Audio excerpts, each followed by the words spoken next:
welcome. This is going to be a video that's a little bit different because I'm actually getting ready to go into our local grocery store, which is a Kroger's, and look at their gluten-free options.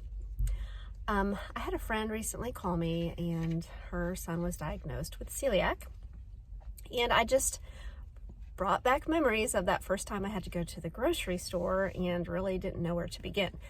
So I thought maybe it would be helpful to others if I sort of walk through, looked at, and I'm not going to buy everything today, but at least look at things that I know that we would purchase. Of course, prices have gone up so much. And just to look at some labels and see what you're looking for, if that would be helpful. But that is where we are about to go in. My son is with me. He's reading because I said I'm going to make a quick video, so he grabbed his book. I guess I talk too much. But so that is what we're going to do and see what they have.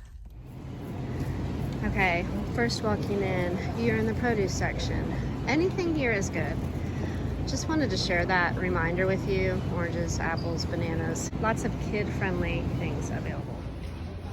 Okay, this is the salad dressing we get, and no, it is not my very first choice. It does not have gluten in it. It usually tells you it contains eggs, milk, wheat, but it does have a lot of other things that are not my favorite, but right now this is what our family uses. And I also wanted to remind you to check, especially like taco mixes or chili mixes, any type of dry ingredients. This does not have anything in there that says wheat. It does have maltodextrin, which, unless it gives you the source, whether it's corn, wheat, it seems like there's something else that it could be. It does say modified cornstarch.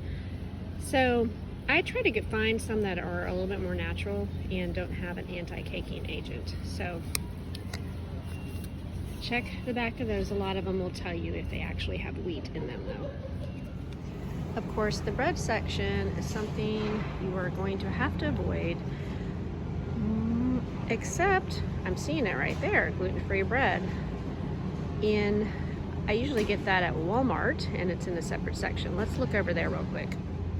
Okay, this is the gluten-free bread I get at Walmart, and a couple of my boys like the top one, and a couple of my boys like the Canyon Bakehouse, which can be a sticker shock. It is cheaper at Walmart.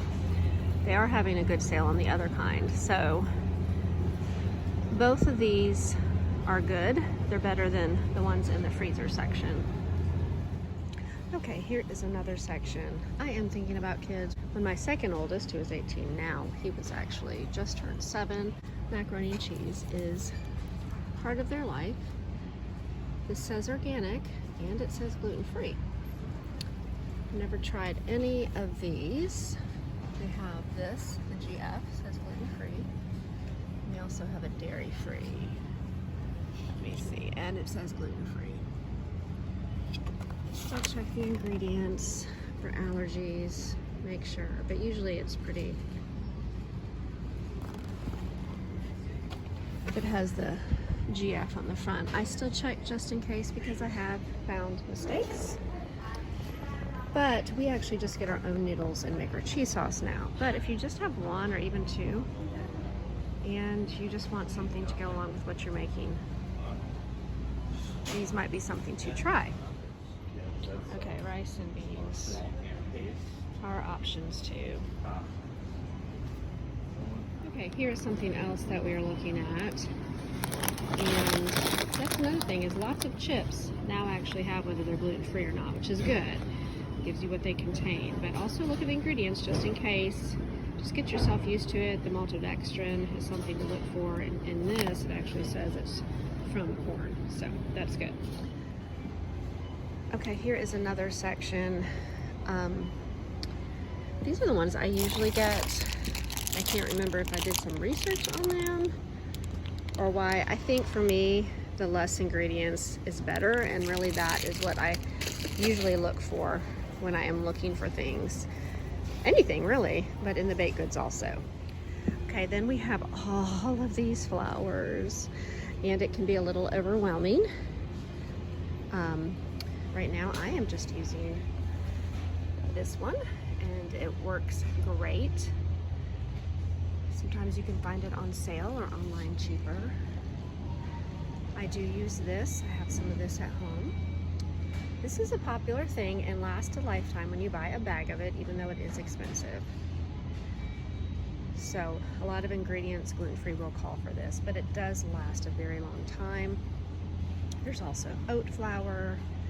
Sometimes I will, in recipes, do half of the gluten-free flour with half of the gluten-free oats. So that's a thought also. Just wanted to share this little section with you. And really Pamela's all-purpose flour mix, that actually looks like it might be a good price. And those are good. Their chocolate cake mix is what we use for birthday cakes. So I have not tried like stuff like this. I haven't tried a lot of this, but the flours I have used. So it's really a trial and error when you're trying different brands. Okay, this was the cereal that I found a long time ago that really all my boys like, and it's one of our favorite. Prices really gone up. I used to be able to get a box for like $2.50. So, but wanted to share that thought with you. Cereals are a little bit harder and can taste dry. Okay, these are the granola bars that we do like to get. Also, these have become my boys' favorite, but they are pricey too. So all of this has to be found on sale with coupons, that type of thing. Okay, does anybody else have sticker shock when they walk into the grocery store? Okay, so we have 12 ounces organic chocolate chips, $4.50 for 12 ounces. And then for 8 ounces, same price, well, $4.29. You can get the gluten-free ones. So there's always a price difference. Boxes always shrink for the gluten-free. Okay, crackers. Crackers are hard because they are not the cheapest. They do have these nut thins that a couple of my boys really like.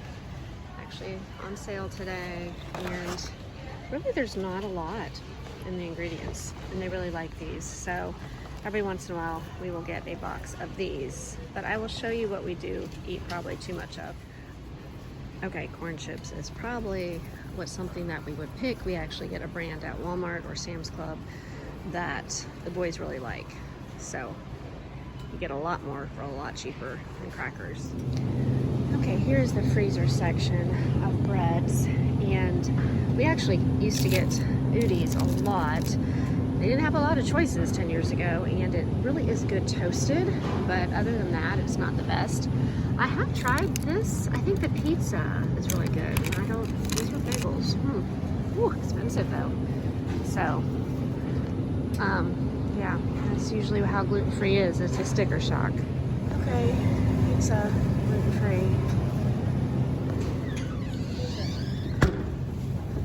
Lots of different choices. Okay, gluten-free waffles. These are really, really good. I feel like Kroger's has their own brand, which are just as good. The price is outrageous. I usually find these at our grocery outlet, double the size for a couple dollars. Okay, these are where I usually find the gluten-free chicken nuggets, but I'm not seeing them. But the bag would be similar to that, but would clearly say gluten-free. And this is actually this brand I used to buy also. So any of this Applegate stuff would be great, but especially if you're only buying for one. So, okay, we do get these sometimes, but the boys prefer the other one, but Walmart has these. So this is something we also get every once in a while.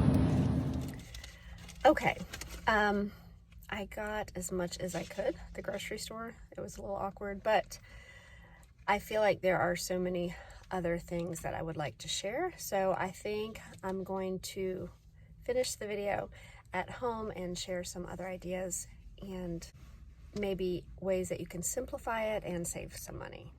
Hi, it is another day, and I want to just share a few more thoughts with you and introduce myself. My name is Rachel. I am a homeschool mom of 4 boys, ages 10 to 20. My second son, who is 18 now, has celiac. He was diagnosed right after he turned 7, and he actually will be 19 this summer. So it's been a long journey. Things have changed a lot, not only for our family, but at the grocery store, the different items they have, and just the new labeling. I feel like things are really labeled. You know, they give you the allergies if this has wheat in it, and that is very helpful. But I still encourage you, especially with celiac, to read labels, get yourself used to it, get familiar with some words. There's still times I'm at the store and I'm like, I have never seen that word before, and I will look it up just to make sure it's nothing too weird or crazy. So, want to share those thoughts with you, but I just know it's an overwhelming thing with all the new words. Going to a different part of the grocery store. But keep this in mind. You can still buy salad. You can still buy bananas. You can still go to the fruit and veggie section. You can still buy your meat. All of that is gluten-free. So that is a blessing. You know, especially kid-friendly, apples, bananas, peanut butter, you can still have all those things. So I want to encourage you there to think about those things also. You know, summertime, grapes and watermelon. There's ice cream, and do check labels. You know, there's one that I think it's the natural from Breyers, the vanilla. I feel confident in that one. I think there's only a few ingredients in that one. So every little thing, you'd be amazed what they stick wheat in. You know, I want to say most chips are gluten-free, and I do say most, but probably I would check if they're not plain. You know, even with corn chips, to check the labels if they're like a flavored one, because sometimes they will coat in wheat with the flavor. So still check labels. But there are so many options. I mean, lots of candy, you know, all kinds of things that they can still have. And when you start thinking about that, maybe it would even help to write down what they can have, and maybe what they already eat. I do feel like when I first found out and went through the cabinet, yeah, I was like blown away. Really? Yeah, there wasn't a lot that they could eat. So, but you know, frozen veggies, canned veggies, and things like that. But still, I would check the labels, find out which ones you want to buy, which ones you like, and just check labels, be sure. So just want to share those thoughts with you. And another thing also real quick is that if it's just your child, and if it's just one child and they have siblings, and your family just trying to figure out, to simplify a little bit, for me, the first thing I did, I think I ended up doing gluten-free dinners. It was just easier. You know, that time of night, it can get stressful anyways. You just want to get dinner on the table, and you don't want to think about, oh, well, I don't have anything for him or her. And so if you just sort of do, you know, a dinner like shepherd's pie, you know, you got the meat and veggies, you know, you can make your own sauce. I used to use, I think, cream of mushroom soup, and you could still get those soups, but they're expensive and they taste different. And sometimes I've just used ketchup, mustard, and like sugar. Chicken casserole. So you could do rice and chicken and make your own sauce. Like I said, you can buy the sauce, but it is more expensive. And just use gluten-free flour to thicken up some chicken broth, and add some seasoning and milk, and you're good. So, and add in vegetables and sprinkle with cheese.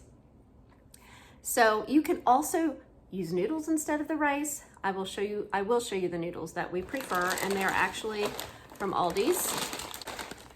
So these are our favorite. We have tried a lot of different things, and we use that one for macaroni and cheese. I do make my own cheese sauce. Now I have videos on that and the granola bars, some cooking videos. So I will link those below if you are interested.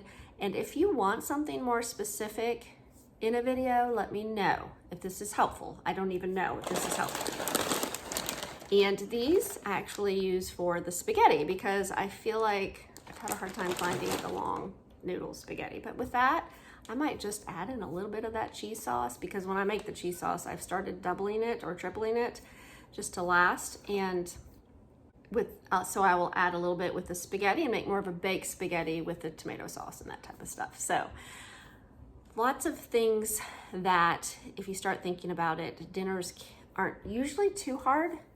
As long as there's a vegetable and a meat, they will have something to eat. And, you know, rice, of course, I mean, you could just have that on the side, seasoned. So just want to share, maybe I'm hoping these are helpful ideas for you, especially when you have children that you are dealing with. You know, you just want it to be something easy that they like, because it is, you know, probably sometimes I wonder if it's more life-changing for us than them, because we are learning to cook all over again. Think about food a little bit more than we had to, because by the time I found out, I felt like I finally figured out some things in the kitchen, but I had to relearn some of those things. So, but it has been good. And don't forget about eggs, you know, breakfast, they can have eggs and muffins, stuff like that. You know, just make a list of things and what you want to look for, you know, if you need some recipes. So, all right. I appreciate you all watching. Please comment below if you have any more questions, or if you have some ideas that would be helpful to the rest of us. We would love to hear from you. So, all right, have a great week, and we will talk to you again soon.